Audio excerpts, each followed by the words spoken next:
సహోదరులు భక్తి సింగారి అనుభవంలో దేవుడు తనకు బయలుపరిచిన మర్మములను అనుదినము పంచుకొనుట. దైవ మర్మములు. మీరు వారి యొద్ద తీసుకొనవలసిన అర్పణలేవనగా బంగారు, వెండి, ఇత్తడి. నిర్గమ 25:3. బంగారు, వెండి, ఇత్తడి యొక్క ఆత్మీయ అర్థము ఏమి?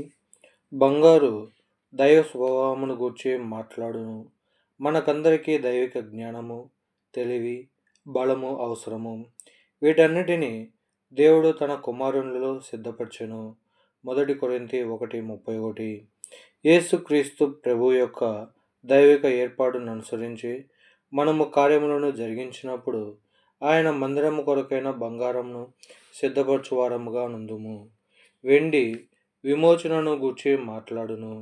మన ప్రభువు బానిసగా మన కొరకు 30 వెండి నాణెములను అమ్మబడెను. కానీ మనలను రక్షించుటకు ఆయన తన సొంత ప్రాణాధారమైన రక్తమును ధారపోసెను. ప్రత్యక్షపు గుడారంలోని వెండి మనలను రక్షించుటకై మన ప్రభువు చెల్లించిన క్రయమును గూర్చి మాట్లాడును. మనము తిరిగి జన్మించినప్పుడు ఆయనచే విలువబెట్టి కొనబడిన వారమగుదుము. 1 కొరింథీ 6:20. ఇక మీదట ఇవి మా చేతులు, మా పాదములు, మా కన్నులు అని చెప్పజాలము. ఆయన స్వరక్తము చేత మనలను కొనెను గనుక అవన్నీ యేసుక్రీస్తునికే సంబంధించినవి. 1 పేతురు 1:18-19. మన శరీరములు పరిశుద్ధాత్మకు ఆలయములై ఉన్నవి. 1 కొరింథీ 6:19. కనుక మన వస్త్రధారణ, అలవాట్లు, మాటల ద్వారా దేవుని మహిమపరచవలెను. 1 తెస్సలోనిక 4:4-5. 1 తిమోతి 2:9-10. ఇదియే స్వచ్ఛమైన వెండి.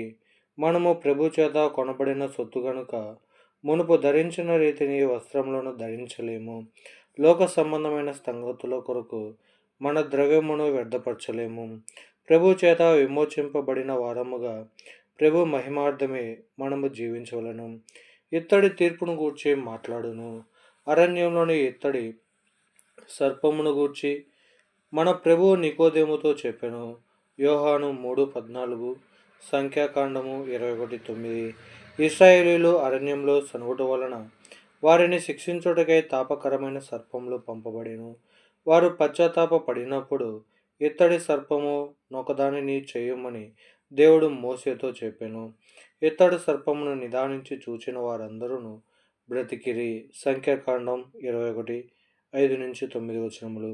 ఏదో విధంగా యేసుక్రీస్తు మన పాపముల తీర్పు నిమిత్తము శిలువ మీద మరణించెను.